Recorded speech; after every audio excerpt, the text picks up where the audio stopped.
a musical brand identity shaped by our talent.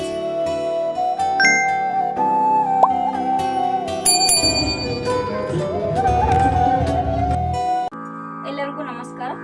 ಇಂದಿನ ವಿಡಿಯೋದೊಳಗ ಮೂರನೇ ಸರಳಿ ಹೆಂಗ್ ಹಾಡ್ಬೇಕು ಅಂತ ನೋಡೋಣ.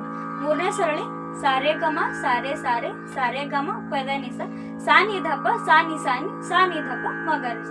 ನೀವು ಒಂದು ನೋಟ್ಸ್ ಒಳಗ ಎಲ್ಲಾನು ಇದು ಒಂದನೇ ಸರಳಿ, ಎರಡನೇ ಸರಳಿ ಮತ್ತು ಮೂರನೇ ಸರಳಿ ನೀಟಾಗಿ ಬರ್ಕೋರಿ ಅಂದ್ರೆ ನಿಮ್ಗೆ ಹಾಡೋದಕ್ಕೂ ಅನುಕೂಲ ಆಗುತ್ತೆ. ನಾನು ಇದು ಮೂರನೇ ಸರಳಿ, ಹಿಂದಿನ ವಿಡಿಯೋದೊಳಗ ಒಂದನೇ ಸರಳಿ ಮತ್ತು ಎರಡನೇ ಸರಳಿ ಮತ್ತು ತೀನ್ ತಾಲುಗಳ ಪರಿಚಯವನ್ನು ನಾನು ಹೆಂಗೆ ಹಾಡ್ಬೇಕು ಹೆಂಗೆ ಹೇಳ್ಬೇಕಂತಂದು ನಾನು ತೋರಿಸ್ಕೊಟ್ಟೇನೆ.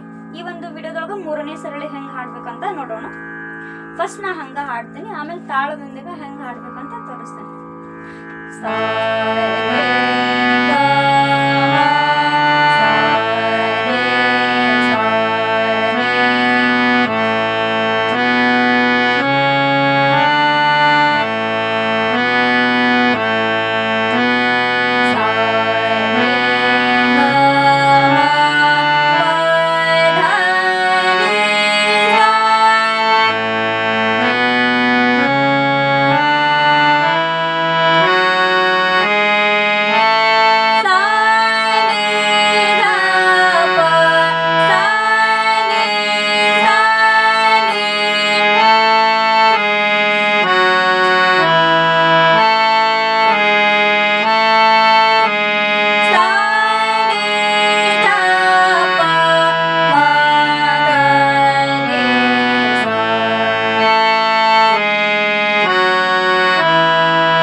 ಸರಳಿ.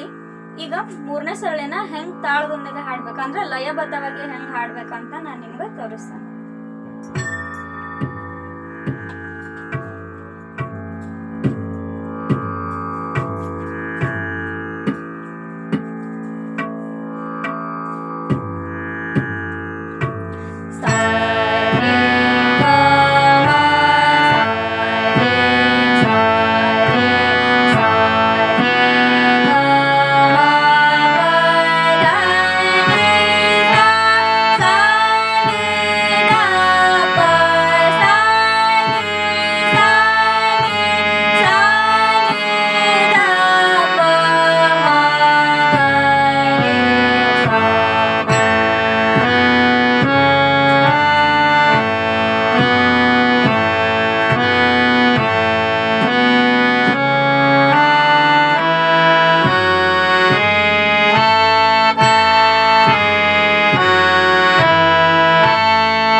ವಿಡಿಯೋದೊಂದಿಗೆ ಸಿಗೋಣ.